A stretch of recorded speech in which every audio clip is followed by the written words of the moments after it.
Ito naman po mga bossing ko, ang dahon ng pandan. Ang dahon ng pandan mga bossing ko ay inilalagay sa pagkain para bumango at mas sumarap mga bossing. Inilalagay rin ito mga bossing ko sa sinaing para yung sinaing ay masigit na mas maging mabango. Ito pa mga bossing ko ay isa sa mga pininiwalaan na nagdudulot din ito ng swerte.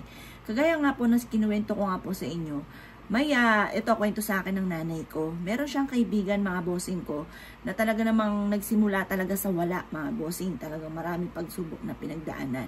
Ngayon pa mga bossing ko, yung kanyang kaibigan na ito ay nabigyan mga bossing ko ng halaman. At ang halaman na iyon ay tanglad.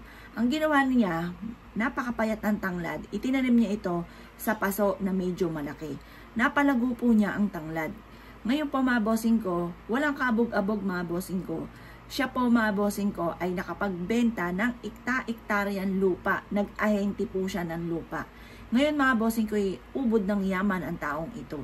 Talaga namang pinaniwalaan po niya mga bossing ko na nagpayaman sa kanya bukod sa kanyang pagiging masipag at madiskarte ay ang tanglad.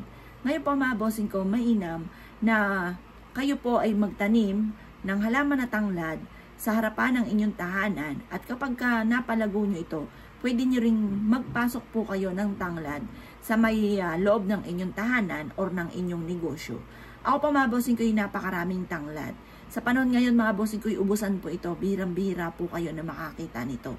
Kapag nagkaroon ka ng tanglad, alagaan nyo yung mabuti at yan po yung magdudulot sa inyo ng swerte.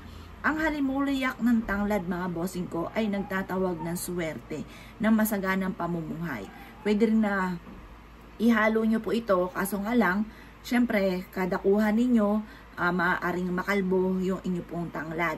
Mainam po kasi na malago po ang tanglad at yan po ay alagaan nyo mabuti at ilagay nyo sa gilid ng pintuan ng inyong main door or kaya ay sa loob ng inyong tahanan or kaya po ay sa harapan ng inyong tahanan. Ang dulot nito ay napakaswerte.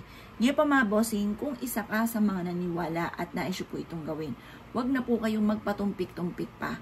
Makakatulong po ang ating tanglad para masigit ka na maka-attract ng swerte.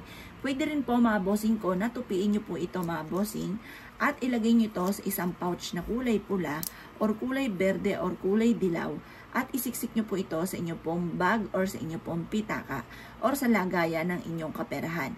Magdudulot po ang dahon na ito ng panghatak ng swerte. Ang aroma po niya, ang amoy po niya ay magtatawag ng swerte at nagtataboy din ng mga kamalasan. Kung mapapansin nyo mga bossing ko, tulis ang pinakadulo nito. Ang dulo niyan mga bossing ko inihahalin tulad sa isang espada na nakikipaglaban sa hamon ng buhay. Mainam na meron kayong ganito, lalo na ang dahon ng tanglad dahil ito po ay napakabango at makakatulong po ito upang sa ganon masigit ka na swertihin lalo na sa pera. Kung ikaw'y naniniwala at naisyo po itong gawin, mainam na subukan niyo po ito at mag-wish ka na mula sa inyong pong puso, temtim na panalangin at walang imposible at makakamtan niyo po yan. Kaya kung ikaw'y naniniwala at naisyo po itong gawin, ay siya mga boss. Good luck po sa inyo po lahat!